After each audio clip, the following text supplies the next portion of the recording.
Yes? Good. Good evening, everyone, and welcome to Chiswick House and Gardens. We're in our wonderful garden pavilion this evening, which I hope we have a really good evening of lots of good questioning. And I'm very delighted to welcome the Leader of the Council, Councillor Shantanu, and the rest of the Cabinet as well. So before we begin, I'm going to introduce myself and also run through some health and safety stuff. We don't have a planned fire alarm this evening, so if the alarm goes off, we need to leave. And the doors you're going to leave by are any doors that have got a light above them. So we've got one over there. I'm going to do my air hostess moment, and one over there behind you, and there's also another one over there. Also this evening, when we finish, gardens are formally closed, so the only gate that's going to be open is Duke's Avenue Gate, and we'll have a staff member outside that will help direct you there. So that's the health and safety messages and our exit message. So we'll get started. So, my name is Xanthi Avanitakis. I'm the Director of Chiswick House and Gardens Trust. I am very proud to be the director of a small, hard-working team and an absolutely enormous army of volunteers, some of whom I know are here this evening.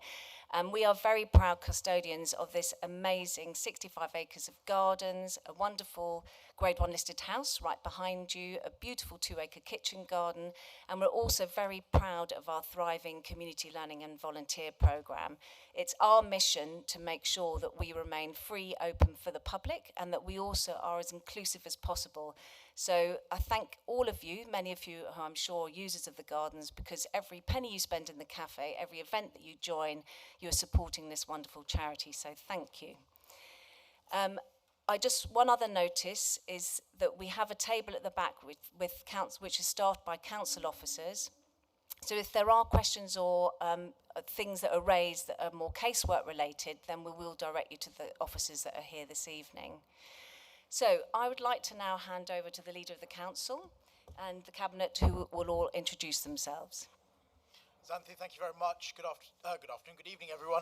I'm Councillor Shantanu Rajawat. I am the Leader of the Council, and I am a councillor in the Heston West Ward. Good evening, everyone. I'm Councillor Catherine Dunn. I'm the Cabinet Member for Climate, Environment and Transport, and my ward is Sion and Brentford Lock.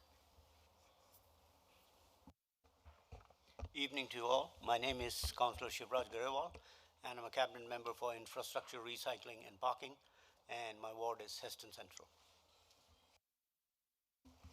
Good evening, everyone. My name is Sue Sampson. I'm the ward member for Isleworth Ward, and I'm the lead member for Housing and Homelessness. Good evening, everyone. My name is Preetham Garewal. I'm a lead member for Safety, Enforcement and Customer Experience. Thank you. Good evening, everyone. Councillor Samir Chowdhury, Hounslow Heath Ward Councillor, Cabinet Member for Education, Children's Employment Skills. Good evening, everybody. Councillor Lily Bath, Cabinet Member for Adult Social Care, Public Health and Health Integration, and I represent the Bedfont Ward. Hi, I'm Councillor Salman Shaheen, Cabinet Member for Culture, Leisure and Public Spaces, and I represent Isleworth Ward. Hi, I'm Councillor Ajmer Garewal, and I represent Hounslow Central Ward, and I'm Cabinet Member for Resident Support, Communities and Equalities. I'm Tom Bruce. I am the Deputy Leader of the Council. I lead on regeneration and development, and I represent Hounslow South. Great, thank you and welcome everyone. So, shall we open up the floor? Who would like to ask the first question? Can we have a hand up, please? On the front row.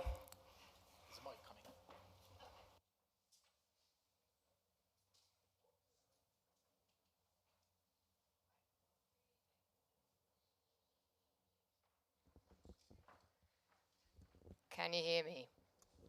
Yes? Good evening. Could I start with, I've got a few questions, but I'll take it in turns. Public health, so to you, Councillor Bath. Since moving into Strand the Green about, 14 years ago, my neighbours and I have had neighbours who are very antisocial, who live in a council property. Their life is hopeless. Thank you. A really sad case. I will start off and then I'll pass on to Councillor Sue Sampson, who's the Cabinet member with responsibility for housing. So obviously a really sad situation here. I don't want to go into the details of it, obviously, because it's quite sensitive information that you've shared with us, but the public health team, and in fact the council team as a whole, do have services for people to help them with their addictions, whether it's drug or alcohol. And certainly I think when you have a situation where you have a tenant, and Councillor Sampson will probably give you more detail on this, the council will have a holistic service to work with the tenants to ensure that they don't actually get evicted and provide that support, which might be support from lots of different agencies from within the council and outside the council. So I think probably the best thing to do is sounds like a piece of casework that you might want to actually sort of give to the officers at the end, and they can have a look at it. But certainly, in principle, the council would do as whatever that they could to support their tenants. Yeah. Okay, not knowing the details of the case, but yes, there are safeguards to, like, as you said, the mum died, and we need to check whether there was a succession, if that person was known at the time to be using, and so on. So there's a lot of details, but there is a lot of safeguards in place and support to enable, well, to help the people, but also to protect the residents that surround the property. So, you know, it depends. There's a whole lot of things that come into play. But if I could take that information at the end of the evening, and then I will certainly work on that tomorrow with officers. Thank you. Great, thank you. We've got another question from the floor. Hi, good evening. My name is There's a mic. Oh, hi. Hello, Mike. Okay. I'm a resident of Chiswick and I'm a volunteer here at Chiswick House. It's lovely to have the council here. Can I ask you what your strategy is for saving and preserving the very valuable and iconic conservatory here in Chiswick House grounds? Thank you.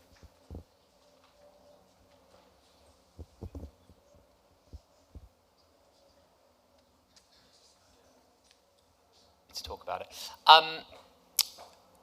It's a tricky one. There are plans in place for us to look after the, is it the Camellia House? Is that what it's known as? It's known as the conservatory with the camellias. Leading collection of camellias that go back to the 19th century. So through various funds, money has been put into Chiswick House and Gardens over the years from the council, and different things have been developed.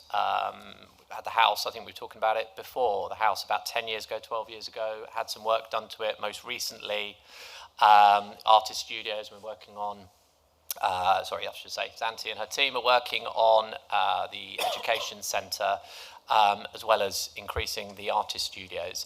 In terms of what's happening on the conservatory, I haven't got to the detail, but I do know, in terms of actual plan, but I do know that it is something that officers of the council and Chiswick House and Gardens Trust are actively pursuing, how the money can best be used, how additional money needs to be raised in order to deal with the problems that are there. There are a number of issues on the building, and it's, yeah, and so it's a case of making sure that whatever we do something that is, or whatever is done, something is permanent and lasting, and it needs to happen sooner than later, I would say. But yeah, absolutely. So it is being actively worked on, but I can't give you a detail about any specific plans right now, starting in the immediate future. I'll have to.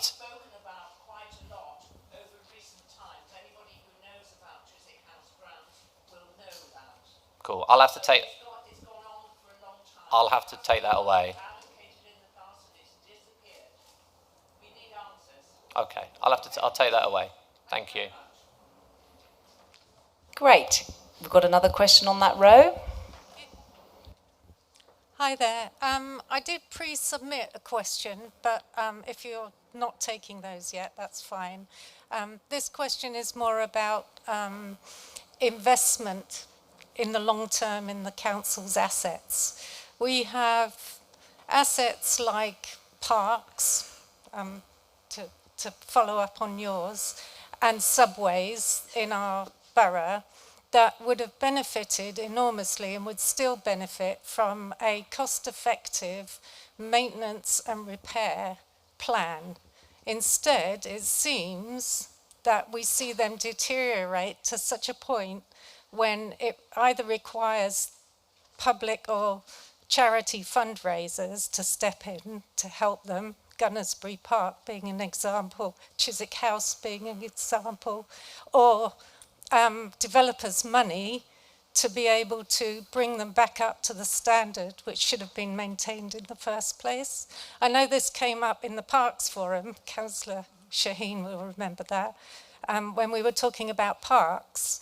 Why wait until we get some money from a developer, for instance, to do a repair that should have been looked after in the long term?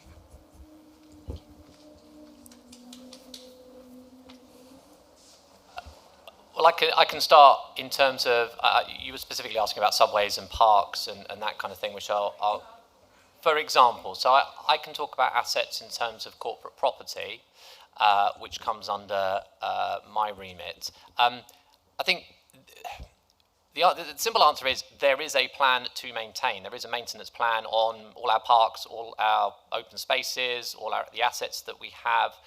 What we have to do is balance up how often that maintenance takes place, exactly what maintenance takes place, with the other things that we have to deliver as a council. I mean, I think it's plain, I'm sure everybody's aware, the amount of money that has been stripped out in the last 15 years since I started being a councillor is tremendous. And so what we are left with is trying to deal with all of these things with much less money than we used to have. So in terms of some of the open spaces and parks, Councillor Shaheen can talk about, but in terms of our asset, we have an asset management strategy in place. We've looked at the assets that we hold, the corporate property assets we hold, the commercial assets that we hold, and we are working through area by area to understand exactly what does the council need, what can it use going forward, and are there things that need significant upgrade, are there things that need a partnership with either a charity, as you say, or maybe even to be sold off. Now, I'm not advocating the selling off of everything or, even anywhere near half, but we have to look at all options in order to make sure that those things can be maintained properly going forward, because as you say, it hasn't happened in perhaps the way that we would have wanted over the past few years. We do the best we can with what we have, and therefore when we need some additional work, we have to look at some one-off funding, or we have to look at the ways we can work with our partners to achieve what we want. It's a tricky balancing act, I think, is the honest answer. I don't know if Councillor Sheen wants to come in. Yeah, thanks. I'll just chip in a little bit extra from the park side. Well, I mean, overall across the borough, we're managing over 180 parks and green spaces. Actually, ironically, the two you mentioned are not Hounslow council-controlled parks. The Gunnersbury and Chiswick House and Gardens are run by the respective trusts. But and I have to say how beautiful it is here, and I'm very very happy to be in this very well maintained park and gardens. But across the borough, we are pouring a lot of money into our parks. There is a huge cost to the general upkeep of our parks. But I'm very proud of us doing that. I mean, even in the face of austerity, even in the face of the economic headwinds we've faced, we are spending the money. We have won this year 20 green flags. Hounslow is rated as having some of the best parks in London. Yes, there are always things that can be done. And why do we have to wait sometimes for developer money to do some of the bigger and more important things that happen? Well, it's about looking at the difference between day-to-day revenue spending and the big capital spend that sometimes needs to come in to actually make a genuine long-term improvement to a park. And often we do have to rely on developer money to do that. That's, you know, we're very keen on bringing development to the borough, building on brownfield sites so that we can enhance our greenfield sites. I think that's very important. But we are looking actively at ways we can bring revenue into our parks for day-to-day spending. So that might include, you know, coffee stands or events or various different things that actually raise money so that we can increase our day-to-day spending on parks, because we can't just rely on the capital, because capital can only be spent on those big long-term projects, not day-to-day upkeep.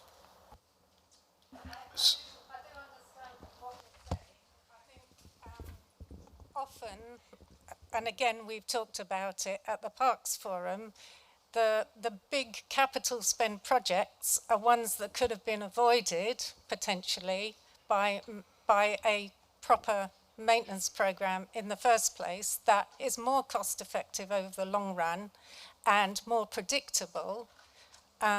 So a bit of investment up front rather than underfunding a maintenance program. You may as well do no maintenance if you underfund a maintenance program, I would suggest. So we need some more strategic thinking as far as that's concerned, and not to rely on developer money or public or charity people to help, because it's usually a last-ditch effort. There's no planning involved in that. So fair, I understand what you're saying.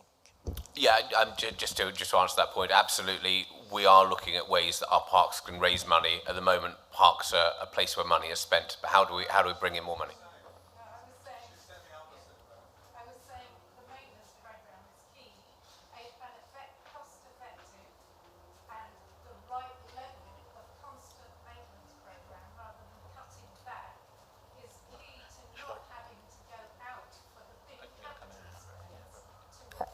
I know, I understand your point. What I mean is that costs money and we need to find money. Okay.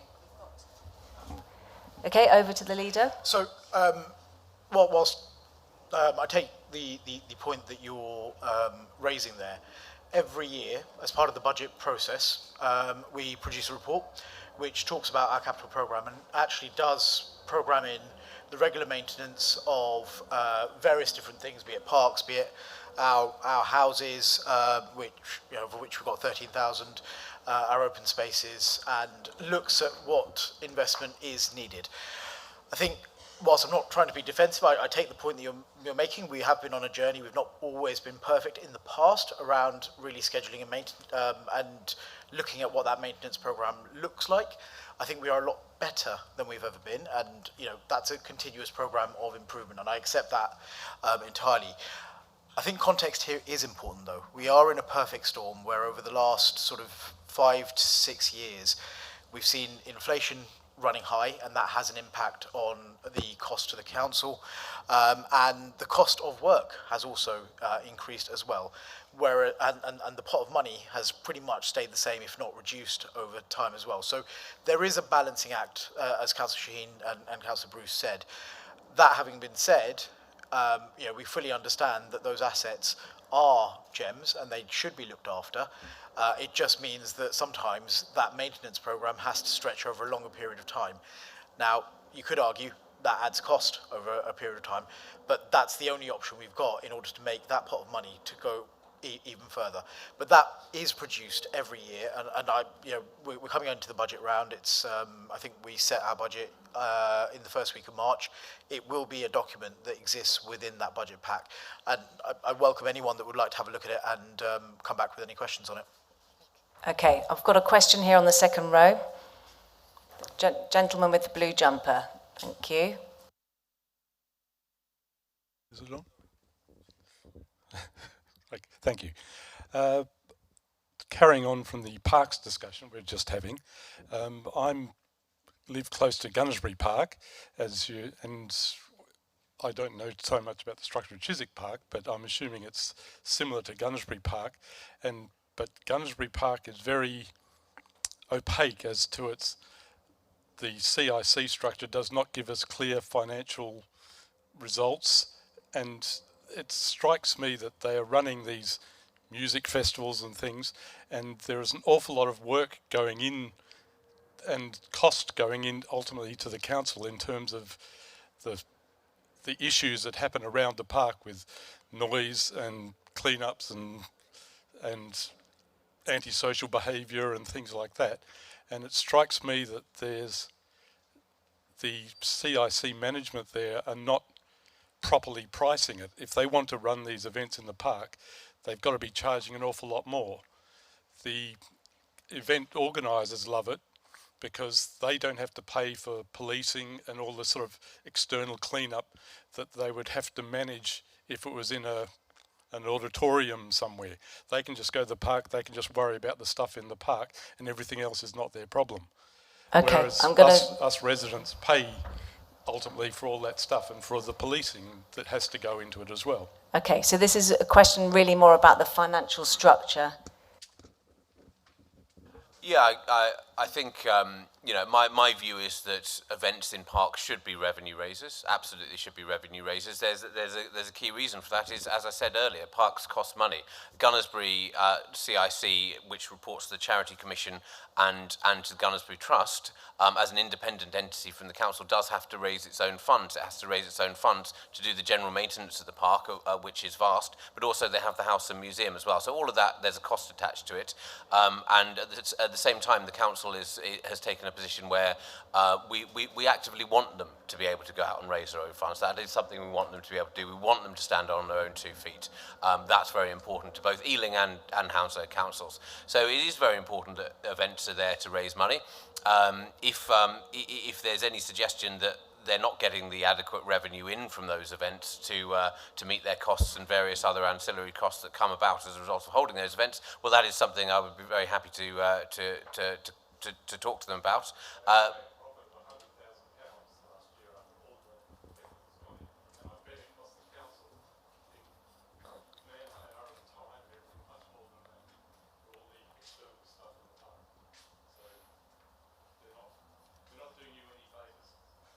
Well, I mean, okay, you can look at the cost of an event and the money that it brings into Gunnersbury Trust, and also, of course, any cost to council in terms of officer time variously. But there are benefits, I think, to having music festivals over and above the actual economic revenue that it generates for the individual park and house itself. Businesses in the area generate income as a result of footfall in their area. It's something that puts Hounslow on the map as a cultural destination. So in general, I support the idea of having music festivals in Gunnersbury Park and in any park which is a suitable location for them. If they need to be held to the letter of any particular agreements, then absolutely they are and they will continue to be. Festival.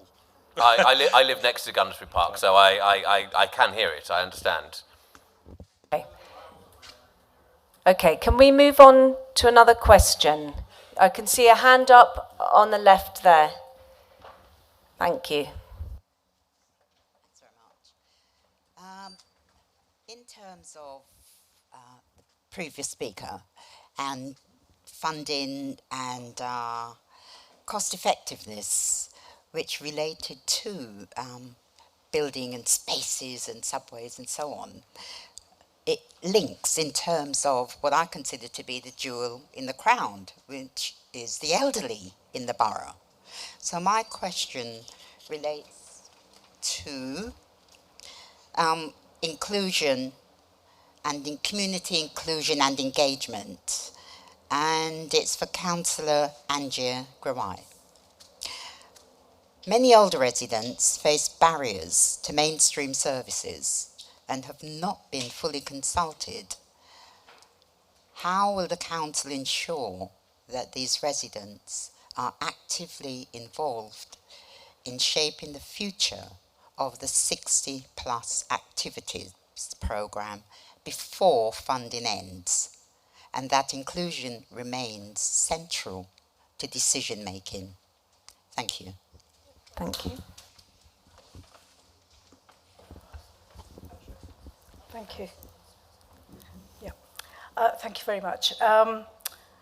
Before funding ends, well, first of all, whatever funds we have, we try to utilize them to bring more groups together. So we're really tightening the reins because we know how important it is to work with the elderly, and that's why we've got a range of different programs for them going, which we will keep going as long as we possibly can. There is nothing in the pipeline to say that we are going to lose 100% funding, because our Thriving Funds program is pretty good at the moment. So we've got a range of activities, as I said, stay active programs, arts and craft, digital inclusion for the elderly as well.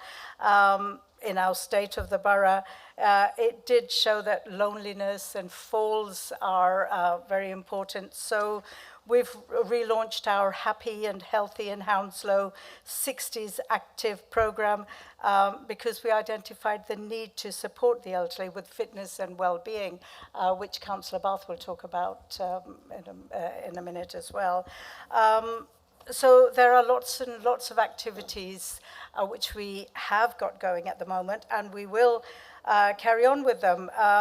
So I would urge you to apply for maybe community funding if you have some particular ideas which we can help with, set up a group through our voluntary sector, and they are doing great, the VCSEs. So we are doing as much as we possibly can for the elderly, and we will carry on doing it. We support them through digital, say in this day and age, it does help with loneliness if you can go on digitally. And our digital champions have helped over 1,500 of elderly people, and that was quite a big success. So if there's any particular issues which you can come up with, we can discuss later. But Councillor Bath will add more. Well, sorry, was there, you had a follow-up question? Do you want to ask that now before I answer? Yeah. The thing is, they're different groups, so I'm referring specifically to the 60-plus activities. Yep. There's also the Hounslow Senior Trust Group, which is a separate group. And it seems to me that there are a number of groups for the elderly fighting or wanting the same groups of people. But this particular evening, what I'm referring to is the 60 plus, and we have been told that funding for that group will be no longer come September, well, end of September. And classes will stop in November, I believe. Yeah, I can answer that question. Yeah. Okay. So I know what you're referring to. So I won't repeat what Councillor Garrawal has already told you, that we have a whole range of activities for over 60s in the borough, and that is not just for recreational sort of activities, but it's activities to improve the health and well-being of over 60. So, for example, we do have evidence to show that falls in this borough are quite high. So what we want to do is we want to try and limit the number of falls, because obviously falling it can lead to have many serious consequences. So we've got a lot of activities in the borough to try and support the elderly in being fit, and Councillor Garrawal has listed a whole load of them. But you're referring to a programme which we have, and you're absolutely right. The funding has ended for that. So it was some money that we received from the Better Care Fund, which is NHS money, and that fund that funded the over 60s activity programme, just one of them. Now, that funding has stopped, so that programme will stop, you're right. And I did actually get an email from a number of people who were very disappointed. We're also really disappointed. We completely understand the value of the programme. So what I have asked to do is I've asked the officers to go away and do a piece of work and find out how much the programme was costing, what activities were being provided, whether some of those activities could be provided by people attending the programme, or whether we could look at other sources of revenue to carry that programme on. So there is a piece of work being done, but I think that's what you're referring to. So it is disappointing, because we don't want to be losing programmes, but we are in a situation, as we've spoken earlier on, that we don't just have spare money lying around to be able to immediately plug the gaps, and that's the reality of the situation. But I absolutely wholeheartedly agree that it was a really invaluable programme, so we've got to find a way of how we can fund it going forward. But yes, it was a programme that was funded, and we have lost the funding for that. Okay, thank you. I want to... Sorry, if I just may. And through our Thriving Funds, we will be bidding for every bid which comes, every grant which comes, NHS or through the government, to make sure that we carry on with programmes like these. Thank you. Okay. The gentleman with the white shirt had his hand up earlier. Thank you. Hello. I think a lot of... I understand that there's a lot of things that are funded through the Community Infrastructure Levy. Is there any Cabinet oversight of the allocation of those funds? And if so, who is the Cabinet member for that allocation? Thank you. It's me, and yes, there is. Every year we produce an infrastructure funding statement, it's hard to say, which looks at the way we want to allocate. Well, it talks about the allocation that has happened already, where money has gone, what's been spent, what's still left to be spent on various programmes within CIL, the Community Infrastructure Levy, and S106. They're essentially the same thing. They're basically developer contributions. They work in slightly different ways, but that's listed there. And the oversight comes that a report is produced that outlines the projects that will be, we propose to be funded in the following year, and Cabinet sees that and votes on whether they're happy with that as projects or not, and can say, well, you know, they could get to Cabinet and say, no, we don't think it should be that, it could be something else, and that's where the oversight comes from. Okay, we've got another question. So I should add, if you're interested, it's usually around January or February each year. I would imagine if you search Hounslow Infrastructure Funding Statement, you will find listed the previous statements, and also the Cabinet in January or February each year will have that report there if you're interested in looking for it. Is there a record of the voting on those things within Cabinet voting? If you go to Cabinet, the Cabinet report and the minutes of the previous, you'll see who voted for it and not. Yeah. Okay. There's a question on the back row. Thank you. Shall I hold it? You hold it. So this summer, a large hedge was... No, let me hold it. This summer, a large hedge was taken out on Duke's Meadows, which was very valuable for wildlife, 450 metres by about 6 metres, full of hedgehogs and birds' nests and so on, in the middle of the nesting season. Councillor Rajawat came to a meeting about it with the MP, with Councillor Croft. Drilling down into what had happened, it seemed that planning had been given and corporate property was sort of managing liaison with stakeholders and discussions about this, but there had been no environmental study done since 2017 on the area, and corporate property said it was Parks, but Parks didn't know anything about it. It was apparently the Parks manager or the ecologist. The ecologist's contract finished on the 8th of August. There was some discussion that she might be re-employed by the planning department, but Parks couldn't afford her anymore. So it's a two-part question. One is that it seems to have fallen in some kind of, through various silos of council, that it was not corporate property, it wasn't this, it wasn't that, it was the sports team, it was the private school that has subcontracted from the football team. And the other thing is, please make sure that you fund the ecologist, whether it's the planning or the parks department, but preferably both. I think we had no ecologist for about 10 years. We finally got one, but she can't just be on a 6-month contract, because then it's very uncertain for her to be able to actually say, no, this isn't a satisfactory, this isn't the thing you should be doing, because she wants her contract to be extended. So I think it's two things. sort out silos and have an ecologist. And I'm sorry if that doesn't sound like a question, but it's a question in there. Okay.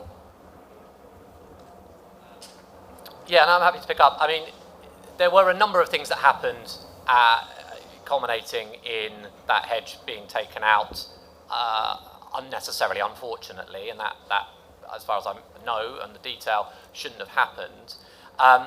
The situation, in some ways, was quite simple, and the simple setup of a lease arrangement with corporate property. It's our land, it's leased over to one group, there's a second lease involved, there are technical terms for this, I can't quite remember.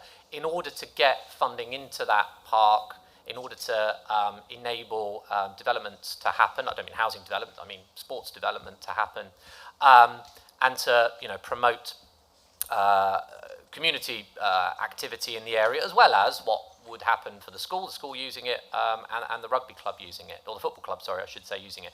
There's a rugby club there as well.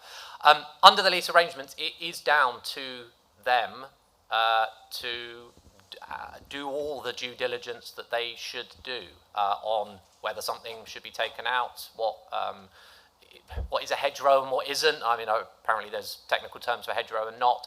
So we are working through that to try and understand exactly what's happened. But I agree with you, some things had fallen through a gap, and we need to make sure that doesn't happen, because we don't want unnecessary things like that to occur. But I think it was very clear on what our role was and what we expected those leasees to uphold, which it seems that didn't happen in that case. But I think part of it was there was a lack of consultation with various groups. They felt they'd done some bits enough, and actually they probably hadn't done quite enough. So I believe they are doing some more reaching out and connecting with people in order to try and make sure everyone's aware of what's going on, everyone is having a bit of a say in the situation as it is, and how we can all move forward.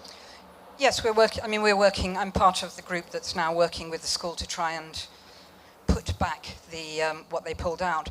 But nevertheless, and the ball was clearly dropped. But there is a certain amount of blame passing between the departments, and I think they say they got a stakeholder list from the corporate property team, which, when they've shown us that it wasn't. Anyway, we don't need to go into the detail of it, but it hasn't, as you say, there were gaps there. The other question was about the ecologist, because really planning should have an ecologist dealing with any, and this is not, the one hedge along Duke's Meadows is just one example of various things happening in various parts of the council, and I think the ecology needs to be more carefully considered, because it's not like you can just stick it back in and buy a few hedgehogs and whatever and it's all fine. It should be an essential part of your planning discussion, and I think you need the staff for that. I hear you and accept that, and apologies if they're not exactly the same thing, but we do have, and we appointed an arboriculturist in the planning team today.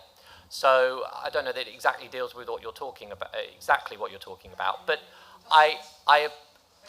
what I'm trying to demonstrate is that there is an active look in the planning team for areas where there are gaps, like an arboriculturist, to come in and do. We haven't had one for many, many years, and that's been recognised by the planning team. I will take back what you're saying about an ecologist to do the similar thing. I think it is very clear, though, leasees have a clear, defined role in what they should and shouldn't be doing and how they should be carrying it out. And while there may have been some gaps, I think that is without doubt where it should have lay.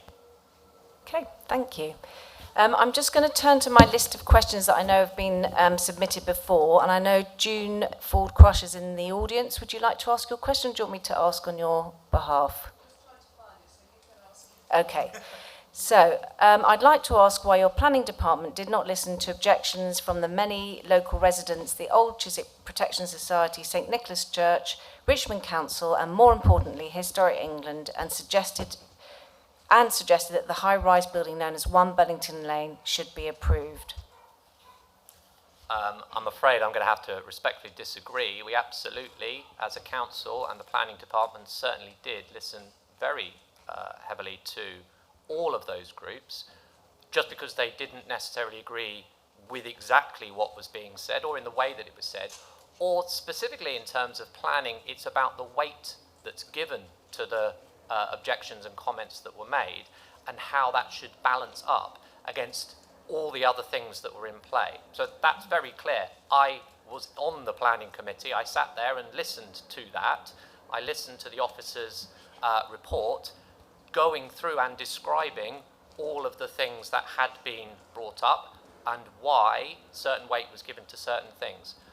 I'm not going to pretend, and if I'm honest, the outcome probably didn't suit anyone, because in terms of trying to deliver a certain number of affordable homes, we didn't quite get to that. In terms of architecturally, maybe it didn't quite do that. In terms of views, it didn't quite do that. But what I'm saying here is, and I can see you shrugging, is that planning is about balance. It's about taking all those things. You can shake your head, but I'm right, and that is what planning is about. It's taking all those things into balance and trying to make a decision based on that. Now, you may disagree, and you may think there should have been more weight should have been given to the views of the objectors, the views from Kew Gardens, or the views from from across the river in Richmond, and is it Old Chiswick Protection Society and various things. But there's also the fact that housing needs to be built, and there was already housing proposal on that site that had been approved, that could have been delivered, that was far, far inferior to the proposals that were there in terms of what was being delivered, what it looked like, and various other aspects. So all of those things have to come into play, and that's what the officers absolutely gave at the planning committee, and that's what the members of the planning committee judged it on. And if people didn't hear, an unsatisfactory compromise, I would say we're delivering housing, and we're delivering better quality housing than otherwise would have been there, because that would have been built otherwise. And I think what we've got is far, far superior to that. And I said that at the time, and I'll say it again, I do believe. And I know many of you will disagree, but that's where we are. Okay, I can see hands have gone up. Is this on the same topic area? Is it a different question? Go for it. Just wait for the microphone and then we'll hear you. Off you go. Thank you. So you've just said that all the objections were taken into account. Can I just read out the question that I submitted, which is about Richmond Council's objection about their protected view, which is a very important consideration. And that wasn't taken into account when you approved the planning application. You said that the view is only glimpsed, and actually you didn't really pay attention to the protected view status that Richmond now enjoy and would lose with this huge building dwarfing the church and everything they look over. I mean, I don't want to repeat all the things I've just said. In terms of what you've said specifically about the Richmond view not being taken into account, it was acknowledged by the officers on the evening that wasn't there, and it was mentioned, but it was part of the objections anyway. It was able to be judged by members of the planning committee, and I repeat, all of those things were taken.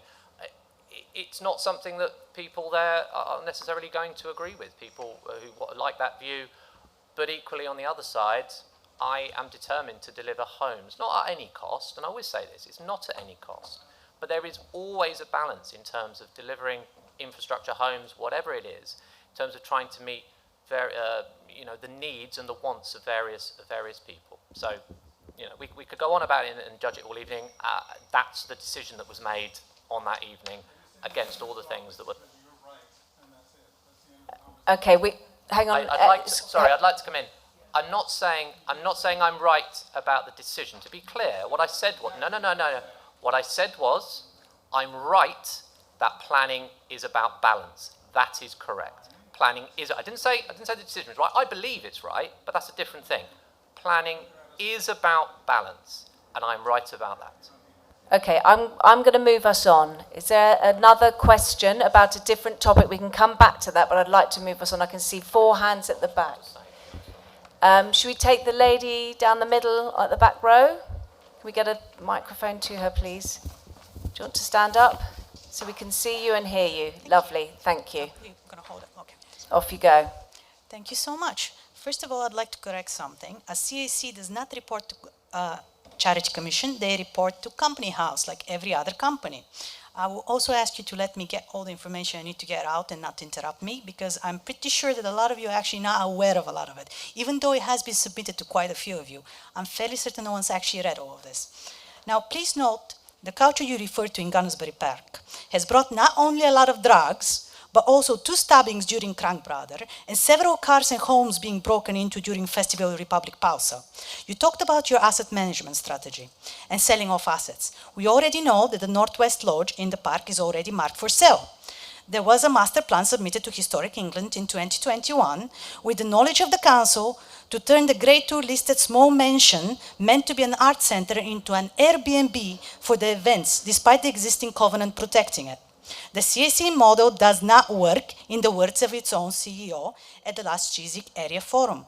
Buildings are derelict despite multiple events supposedly paying for maintenance. The first floor of the museum sits empty for events, while more than 50,000 historic artifacts sit in storage. There is no list, we don't know what the artifacts even are.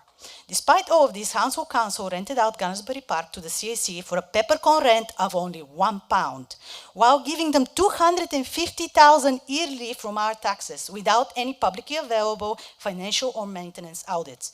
On top of that, you've given them a large events license of 75 decibel, which is above the 65 decibel recommended by the Pop Code and applied in Hyde Park, to allow the planning committee, of which you sit on, to then override this to 90 decibel this weekend for waterworks. It was a nightmare. When will you stop siding with billionaire promoters and listen to residents who vote for you? Or must we go to court for a full injunction? Thank you. Okay, thank you.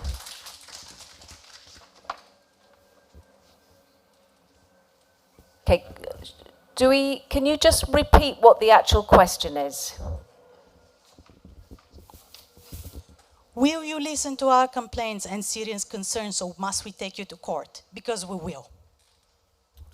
We'll listen to your complaints and concerns. If you don't like our answers, you can take us to court. Okay. Right, shall we move on? Do we have a question for the Cabinet? Shall we have the gentleman on the left in the red jumper? Hello there, my name's John. I'm part of the 60 Plus Activities programme, and I understand the funding is already finished, so there's no discussion over that matter.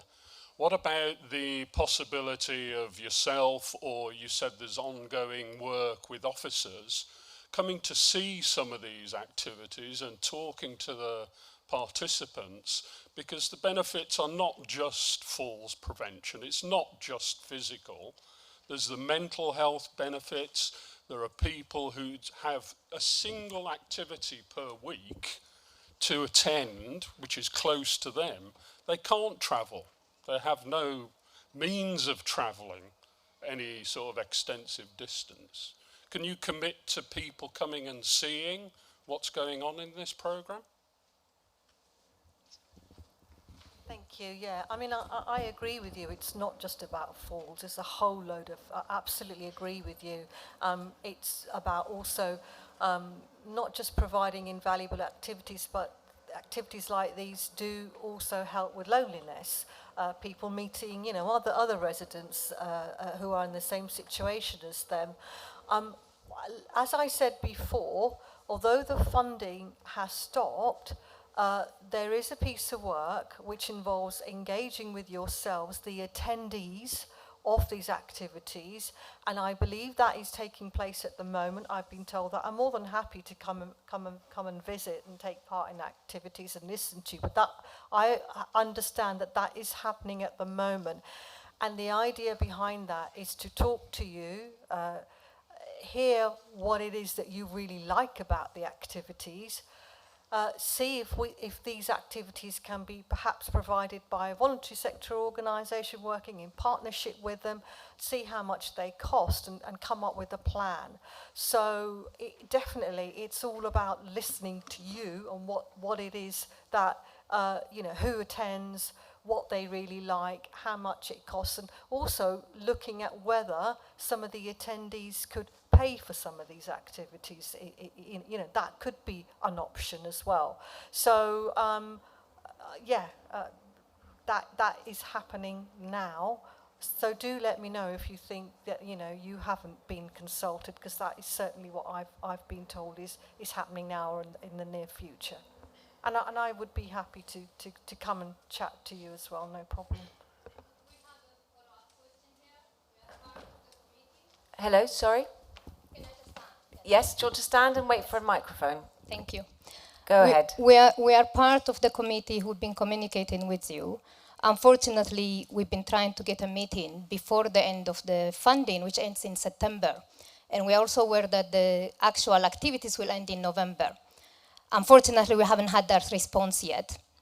I know you are willing to meet us, but what would you like you to commit at this present moment, considering that these activities actually benefit? We've given you an impact sheet on which we talk about. There's 83% benefits, physical benefits of these participants. 62 have said that they mentally benefited. 64 emotionally benefited, including reduced depression and anxiety. We have 72% talking about how they finally have a social life because of these activities. Considering how much good these activities, this program is doing, isn't that false economy to actually try and cut it and reduce it because of the ending of the ICE funding from the central government? Yeah, thank you. I think we absolutely accept that these activities that have been provided are invaluable, and I think you've shared some of the outcomes there, which are very positive. So there is no disagreement there. I think the issue that the council has said that the money that was funding these activities is no longer there. So that's the problem. It's not that the council didn't think the activities were no good. Quite the opposite. They think they're really good, but the money that was funding them has gone. So I have been told that all the attendees will be consulted, and you can share that information, and then so that we can have some kind of plan as to what we do in the future. So I know you've asked for a meeting, and that should take place, but if it doesn't, I'm happy for that to, if you let me know, I'm happy to escalate that for you. Thank you. We also aware that, I know the council has said that they're doing consultations through the health outreach team. Unfortunately, this is going around for residents, and it doesn't include the actual participants, which I haven't heard or they're not involved at this present moment. So how can the council ensure that they're actually engaging with the participants, which are over 150, actually probably more, we're talking 150 which are actively asking us to represent them. So how can the council ensure that they're actually engaging actively with the participants? I think the whole purpose of this exercise is to actually engage with the attendees and the participants, that because obviously we want to hear from you, because you attend those classes, as well as hearing from everybody else who doesn't necessarily attend but also could benefit. So I think I'm happy to take this further with you, but as I said, there is a piece of work going on to meet with you and the attendees, and to hear how we can look at funding. We are very concerned that it's coming, past November is going to be winter. It's probably the worst time for the residents, for the participants to be affected. And what I was going to say also, we collected the petition. This is just, we have plenty more coming through. This is just the one we had bring in today. We would like to give it to you formally to show that how much need there is for these activities. Okay, I think that's fine. That's not a problem. But I also would like to stress there are lots of other. I'm not saying that that this. There are lots of other activities in the borough, as we've listed before, for over 60s, which, your attendees and also other people can participate. I'm not necessarily saying that they're the ones that you might want, but they are available, and I think it's important to. Okay, Yes, I'm going to call this. Can I just finish one point, No, I please? think we've had quite a lot on this topic, and I can see other hands that have gone up. Can I suggest that you catch up with Councillor Bath afterwards? And she's here, so she can take that then. I can see the lady in the front row has a question. Is it a different question? Can we allow other questions to come to the floor? Is there other questions? Back to the lady on the back row, and then I'll come back to the gentleman in the white shirt.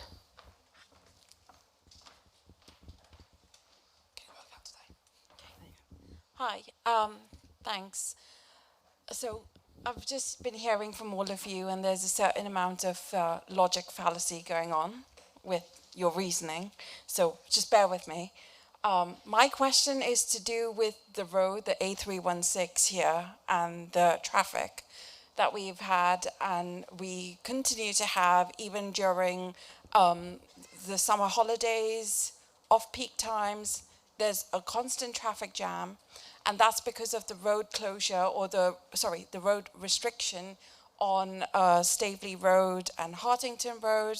I know there was a survey conducted with the residents of Hartington Road and Strand-on-the-Green neighbourhood, but the residents where I belong, Staveley Gardens, which is, we don't have the restrictions, but we suffer all the impact with the traffic and the chaos and the backed up traffic, and it's just going to multiply during the winter months where people will use cars.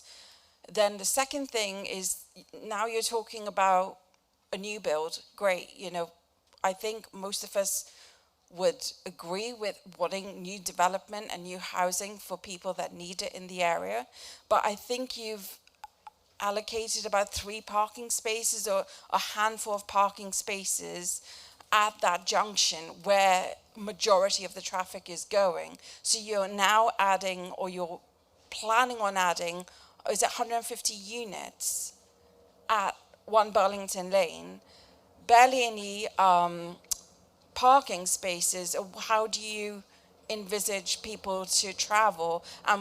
I don't think you've actually thought about what that impact is in terms of the road. And what's happening is people are now using the private development as a cut through to go from the A316 onto the A4 and bypass the Hogarth roundabout junction, which is just causing all of this chaos. And then you create these restrictions, the closures on the roads. But it's like, it's a nice environment for some residents, but then absolute chaos for the others. And yeah, it's just like a logic fallacy, I think. Okay, so the question's about road traffic management. Thanks. And so firstly, sorry to hear that you're suffering from lots of traffic on your road. I mean, I think looking at the 2 parts of your question there, they are related. And the first part was about the fact that there are too many cars on the road, and that's why we have traffic. And we can do different things to try and reduce traffic in certain areas, and we can encourage people to leave their cars behind and travel in different ways, public transport, walking and cycling. And that's where the second point comes in about the planning policy. Many developments these days are designated to be car-free. We simply don't have the road space for new developments to have parking for all the individuals who are going to live there. And many, many people in this borough don't drive, don't have, or don't own a car. And what we see and expect to see is that increase increasing. So many new developments now do not have provision for parking because of what you said in your first part of your question, which is about the fact that there are too many vehicles on the road. It's a difficult thing to manage because we can make changes to the road network. Sometimes that has a knock-on effect elsewhere that might make things worse in one particular area. We can only monitor that and see over the longer term what effect that is having. I'm happy to come and maybe take a look at what is happening on your road itself and see what might be able to be done about that.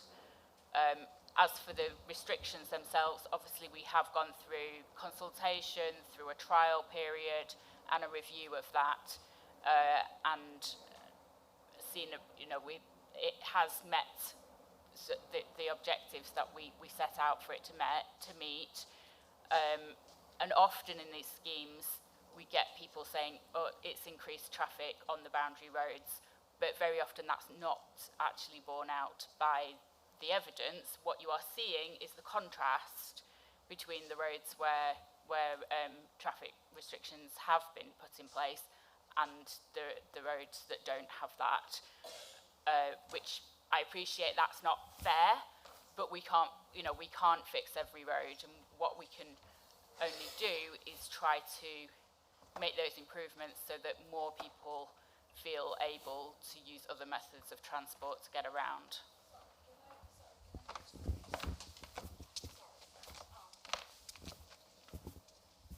Can I just say that we weren't told, we weren't consulted, Staveley Gardens weren't told. This happened during lockdown. One day we woke up and there were cameras, and then I got a fine because I am a road, I used to drive a car as well, but it's just become so penalizing to drive a car. And I think, again, the council has these ideals and morals, and that's great in an idealistic world. But most of us over here, we have kids, and you need to ferry them around, and you have stuff to carry around, so you need a car. It's all well and good to use public transport, but you can't use it for every instance. Then you have the zip car, where you can hire the zip car, but that's on the other side of the road. So you can't use the zip car to come back down this road, and you have to go through a crazy loop. There hasn't been much thought given into this. These little things, you're like, hey, use public transport, use all of these facilities, but actually you make it so hard to do that.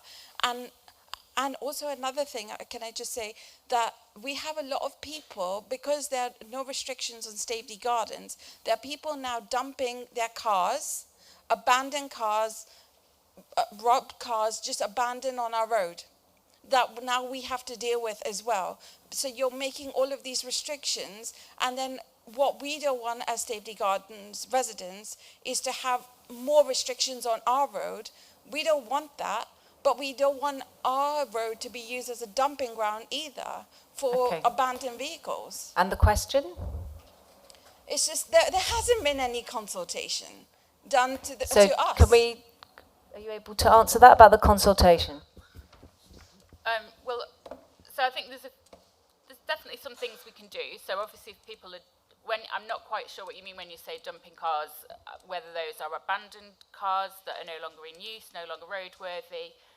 Obviously, we can work with police and DVLA to have those removed. It's not always straightforward. I know people do often contact us about cars which we can't remove because they are, even though they look abandoned, they may not be. But if they are genuinely abandoned, we can definitely look at that. If it's just people parking there during the day, we can look at whether residents parking is an option. That would prevent people parking there. It doesn't have to be enforced all day long, but just certain periods of the day can stop that cars being left there.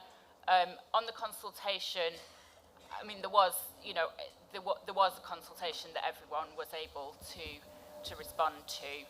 We did put in those measures under experimental traffic management orders, so that does mean that it goes in and then you consult, so people can see exactly what it is that they're responding to during the consultation.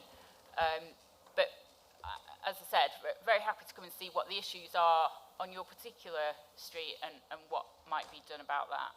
Okay, no, I think we've covered that subject now. So, no, I'm sorry, we're going to move on. If you'd like to pick up with Councillor Dunn after the meeting, please do. Right, have we got another question? I think it was the gentleman in the white shirt, and then we've got the lady on the front row. So I just want to say I feel your pain about consultations and being part of the process, but not necessarily being listened to. I'll speak to you afterwards about my own experience. That's not my question. My question is also to Councillor Dunn. I wanted to catch an e-bike today to get here, to get my car off the road, not travelling through. However, if I was going to travel from my home in Isleworth to here, I'd likely have to use 3 e-bikes because Lyme is no longer usable on the Hounslow borough. My question is, in hindsight, do you regret taking Lyme out of the mixture for Hounslow and the impact, because of the impact that it has for the Richmond residents who have all the Lyme bikes dumped at the edges, and for the Hounslow residents that can't necessarily take an easy trip to Richmond or the Richmond borough? Thank you. So first I would say I'm delighted to hear from someone who wants to use e-bikes. I know that there are lots of people out there, but I don't normally hear from you. I hear from the people who don't want the e-bikes, who want them all removed from the streets. It's so important to contact your councillors and let them know about the things that you are pleased about in the borough as well, because so often we hear from something you're not happy about, and now you're not happy about this, and that's fine. You've every right to not be happy about it. I mean, I cycled from Isleworth and on my own bike today, but could have taken one of the Forest or Void bikes, and so I didn't quite understand why you wouldn't be able to do that cycling within the borough. There is an issue currently about not being able to use a single bike company across that particular border between Hounslow and Richmond. So Lyme, to go back to the question, Lyme were not removed. So and I think it would help to explain the background to what happened. Lyme were operating in the borough under an agreement that we had. There was no legislation in this area. There was nothing to guide councils or indeed e-bike operators as to how they should operate hire schemes in this country.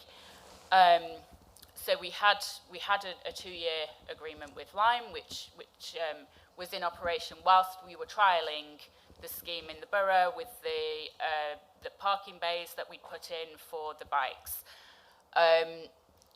Because we, as I've just been talking about, we want to encourage people to use public transport to get around by walking, by cycling, and that includes e-bikes and it includes the e-bike hire scheme.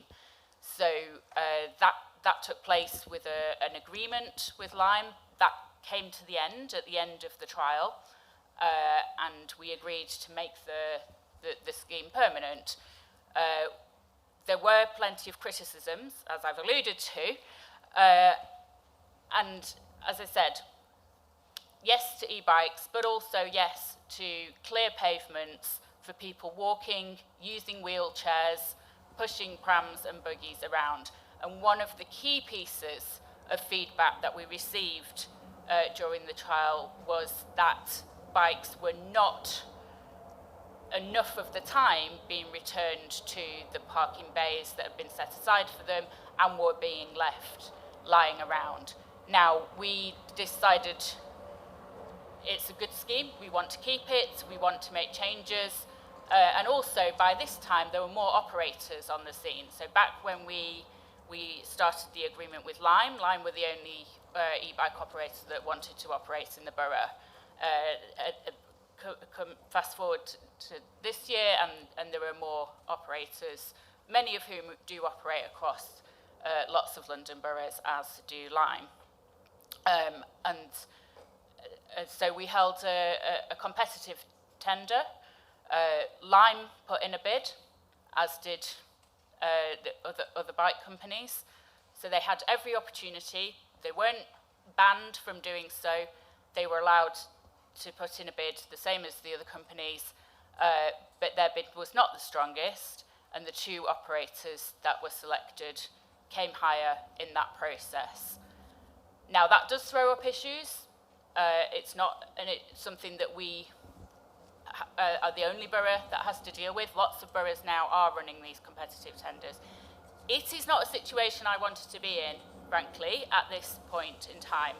I and Hounslow have been part of the discussions to have a London-wide e-bike scheme that would have, the same operator or group of operators across the whole of all the boroughs that would be involved in it. My hope was very much that that scheme would have been in place by now, and that was the timetable that we were working to when we signed up to it last year. Certain boroughs were not necessarily so cooperative, and certain e-bike operators also indicated that unless they were the one who was chosen, they would not cooperate with such a scheme. Bear in mind, I said there's no legislation in place that would compel them to be a part of it. So that's the situation we're in. At the same time as we, working through London councils and with TfL, were trying to develop this scheme, we also have been lobbying the government. I'm pleased to say that the government has listened to us. They are bringing forward legislation that will allow transport authorities, so that in our case that will be Transport for London, so therefore operating at the London-wide level to licence e-bike schemes. So that's the whole context that we're in. Because that hasn't come into fruition yet, we're in a position where boroughs are having to do their own thing. We're one of the ones who have already run our tender. Richmond, I know, are doing so in the next few months. Ealing, I believe, are doing so next year. Hammersmith and Fulham are looking at it. So the decision we came to was based on the bids that were put forward by the operators. If we'd have just said, oh, let's keep Lime just because, we wouldn't have been able to get the improvements in the service contract. We were only able to do that because we held a tender, which Lime were eligible for. And if we'd have chosen Lime because they currently operate in Richmond, well, that could change next year anyway. So it's not an ideal situation by any means, but it is the situation that we're in at the moment, and we're going to try and make it work as best we can. Okay. Have we got a different question? We've heard from you quite a bit. What about this lady on the front, or the lady in pink? Is it a different question? Okay, different question? Okay, you get one more question on Lime Bike and then we'll move on. Fantastic description of the tender process, and it's very much appreciated. Delighted to see the other bike companies being allowed in. The behaviour of Lime Bike as a company and the way they failed to control riders' behaviour has been a complete pain for us as residents. So really happy to see that change in behaviour. The new bike companies, the riders are displaying completely different behaviours around parking. No more cluttering of payments, no more just dumping them anywhere. So that's a massive piece of positive feedback. However, here's the question. What are we going to do about the Lime Bikes being dumped inside LBH boundaries because of the incredibly poor geofencing? Please, please, let's be big, put on our big girl pants and deal with Lime properly, because they don't care about us. Okay, so we're on the. I've got quite a few questions on my bit of paper about that as well. So it's how do we handle the boundary? Sure. So, so we are talking to obviously the different boroughs that we're boundarying with. We're also talking with Lyme. So Shantanu and I, Councillor Rajawat and I had a meeting with Lyme on Friday to discuss some of these issues, and we made it clear what our expectations are. They had some things they want as well. So there will be, there'll be continued discussions on that. But we are very clear that Lyme bikes should not be parked inside of the Hounslow Borough boundary, whether that's in one of our parking bays or left lying on the streets. And so we're currently coming up with an agreement with them about how they're going to deal with that. But we've also developed our own e-bike enforcement protocol, and this is part of the strengthened agreement with the new operators in the borough, but will also apply to any Lyme bikes that end up in the borough. It does give us the right to confiscate the bikes and to require payment for return. We don't want to do that.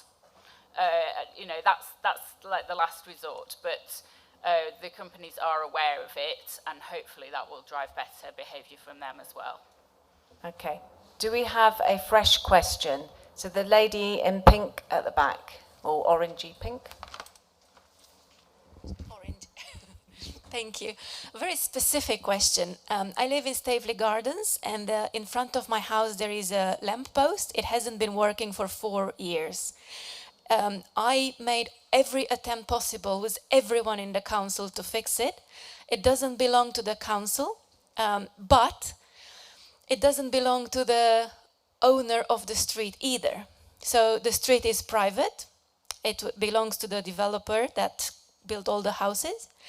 And they put lampposts in the whole development. The council replaced those lampposts with the council's, and the council declines any responsibility, and the developer doesn't care. The question is yes. I am past what are you going to do about it. I want to take responsibility. I want to fix it on my own money.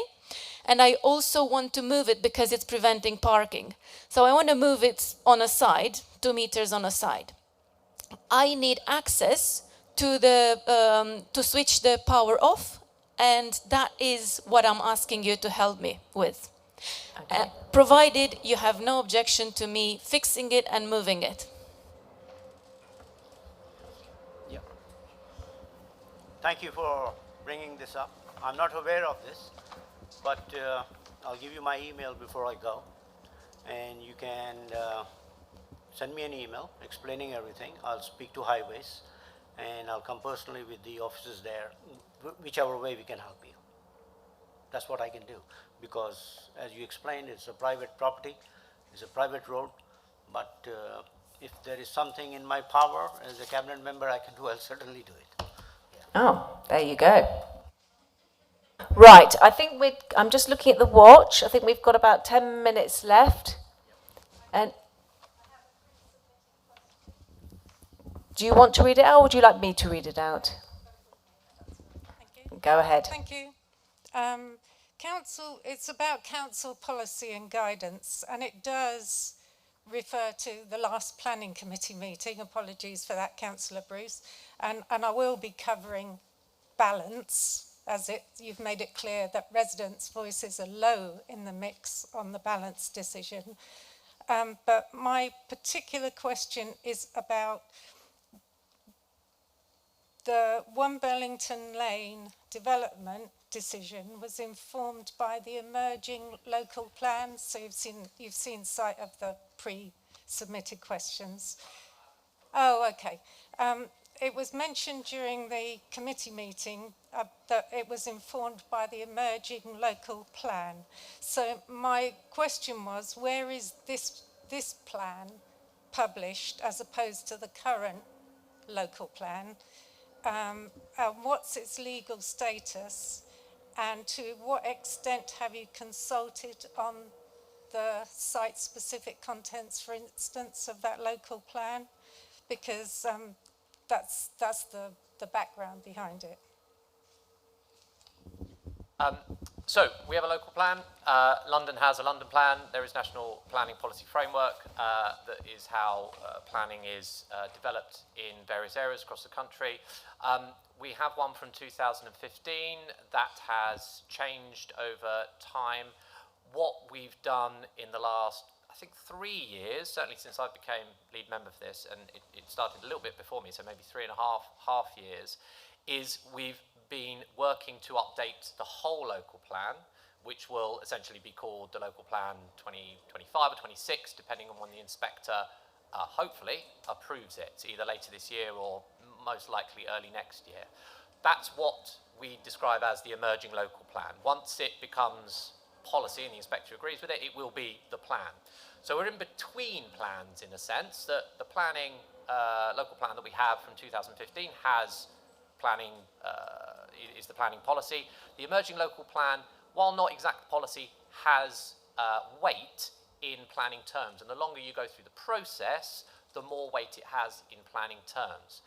In terms of consultation, there has been extensive consultation. In fact, what we've done, because of the way, and I'm not going to go into detail about this, but the way that the consultation and the documents came together, we actually went back a stage, reconsulted at one stage, and then took it forward again as a consolidated plan. So there's been extensive consultation on all the aspects of the plan, including site-specific. Now, that being said, though it informs planning and planning policy and the way sites come forward, just because a site isn't allocated doesn't mean that a developer can't put in an application and say, well, I've got this site, I own this site, I'd like to put it in planning. So it informs what we do. It fits in with the kind of ideas that we're doing. What we try and do among planning policy is to try and show within that planning policy period, which will be up to 2041, that enough sites are allocated to meet the need that we have, which is 28,000 homes up to 2041.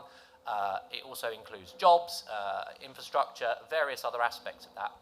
And it describes those sites and it describes how they all link together in terms of being able to demonstrate soundness to the plan to meet the needs that we're going to have, the anticipated needs we're going to have by 2041. So I hope that describes the things I think you're asking about, how it fits in terms of the guidance, but also where this specific site fits in to the overall local plan. Whether it's in or, I can't, you're saying it is in the local plan, I couldn't think off the top of my head. But even if it isn't, actually it still can come forward and go through the same process and then come into planning and be approved or not in the same way that others are.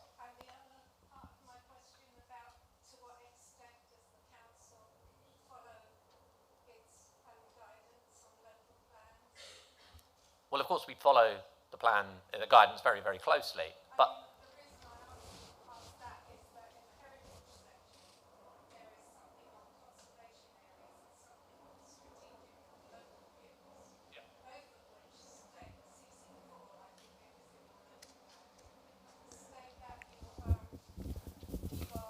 expected to conserve, and in the case of strategic and protected views, strategic and local views, preserve and enhance when there are any developments.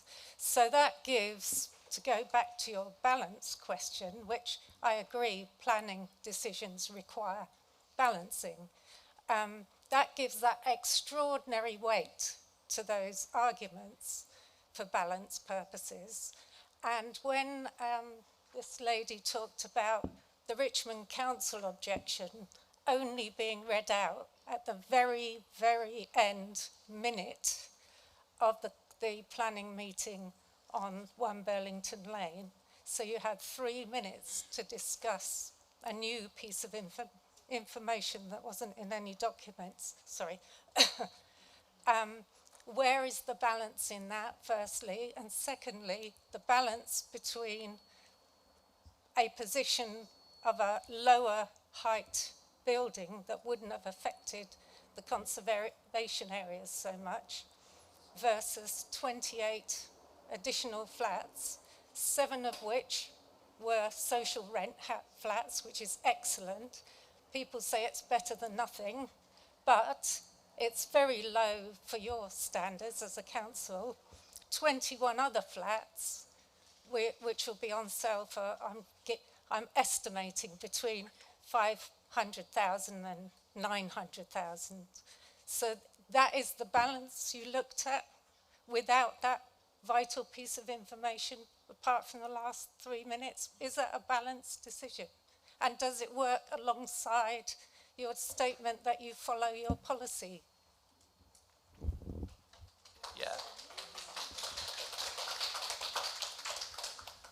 So that there's a lot there. I mean, yes, it does. No, I appreciate that, and I do understand what you're saying. The guidance is very important, but it is only guidance. It doesn't mean it has to be followed to the letter. It's important that we follow guidance that's in place, as well as national planning policy and London planning policy, in order to develop housing and other infrastructure in the borough, because it's not just about housing. On that specific site, well, on any planning application, you are judging what's in front of you. So I appreciate what you're saying. Well, it was this or is that. It's what's in front of us. That not being approved, yes, it would have been lower, but it would have been less quality. It would have been fewer homes. It would have been no homes for social rent. There are various aspects to balance up. I mean, it was shared. I appreciate it was shared at the last minute. It was shared. It was as part of the mix. It was included in terms of the balance that was put forward by planning officers to committee, and committee have to judge whether that's correct or not, and whether they believe that enough weight has been given to various aspects against the policies that we have in place in order to get housing development. I mean, to give a different example, I mean, you talk about weight in those terms. There has to be weight given elsewhere. At the last, that was 2 ago, at the last planning meeting, the Sega site, a vast number, on the Great West Road, a vast number of homes going in there, and I'm absolutely delighted that they are, and that we approved that, because hearing that scheme on the night was absolutely in favour of it. Councillor Mosley spoke, disappointed that it wasn't taller. Now, he was saying because he has a number of residents coming to him in his surgery, all about social housing, and that by reducing, what the developers have done is, because of the views from Kew and the objections from various other conservation areas, various other conservation groups, the developers took the balance and, working with officers, reduced the height. Meant 30 social homes had gone, but they reduced the height to protect the views from Kew and various other things. Now, I'm supportive, actually, of that reduction in height, even though it means I've got 30 less homes corporately to give out, or to support residents with. That's the balance, and that's what I said to him in that meeting, that's planning balance. So I understand his point about losing those 30 homes, but on the other hand, I'm very, very passionate about heritage and conservation right across the borough. And honestly, I'm from this borough. I've lived here all my life. We talk about heritage all the time in terms of the things that are very, very important to Hounslow, but it has to be balanced up with other things, and I think that's where we're. Sorry.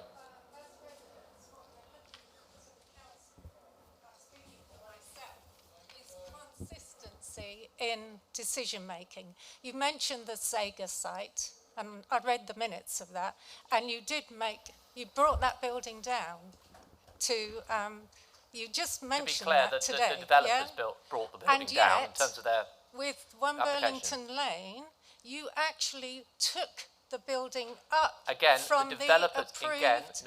The developers, it's the application they put in. We have to be very clear. It's not about the council. The council and the planning committee are judging the application as they see it. Whether that's 30 homes reduction or height reduction on the Sega site, or whether it's a taller height on Burlington Lane than was previously approved, that's the developer putting that in, and we have to judge that on its own merits. That's really, really important. We've got 2 minutes left. We've had a good discussion about that. Have we got a different question? This is the last question. Is it different? Okay, off you go. Hello. Right, schools. So, Councillors Chowdhury and Dunn. I am a parent and my son's been to both the Strand on the Green juniors and infant schools and now has started at Chiswick School. As a parent, I've witnessed the most abysmal parking, driving, infringements, idling. I want to press upon the urgency of having more school streets because I sat for half an hour at the junction of the exit for Chiswick House to the entrance of Chiswick School, and I've got videos which I can clearly show you that people are doing 3-point turns irrespective of children crossing the road. So could I press upon the council to really push for these school streets, because how more children aren't killed and children are being bumped and people are driving so responsibly and they don't care. Okay. Thank you so much. I completely understand, and this is our duty to keep our residents and children safe. I've recently, in this term, just have spoken to a couple of the parents about the Chiswick School and the turning. You have explained me, and I think my plan was on Friday to have a chat with our lead members, and I was going to speak to the Councillor Dunn and officers to say how we can start this scheme this end as well. But I'm happy to take the photos you have and happy to give you my email address at the end. Thank you. Thanks, and I'll come in there as well. So yeah, we're very proud of the school streets that we have implemented in the borough. I think we've got 39, hopefully soon about to have 40, and they do make a huge difference to children going to school, being able to get there safely, and also to the less air pollution around the schools, all that kind of thing. So yes, let's look at what can be done here, because ultimately it's not possible to have exactly the same things around every school. It may depend on the orientation, whether they're on a main road, etc., etc. But it is our ambition to have something in place for all of the schools for our borough, so that all of our children can be safe going to school. And I know, Charlotte, we can continue to correspond, because I know there's some issues that you've got around parking on Burlington Lane and stuff as well, which I've promised to look into, and it's made it onto the list, but we need to move that forward as well. Okay. I think we're going to call it a close. Go for it. Just as we come to a close, I think, firstly, thank you once again to Chiswick House and Gardens, but also you've been a brilliant chair, Xanthi. So a big round of applause for Xanthi.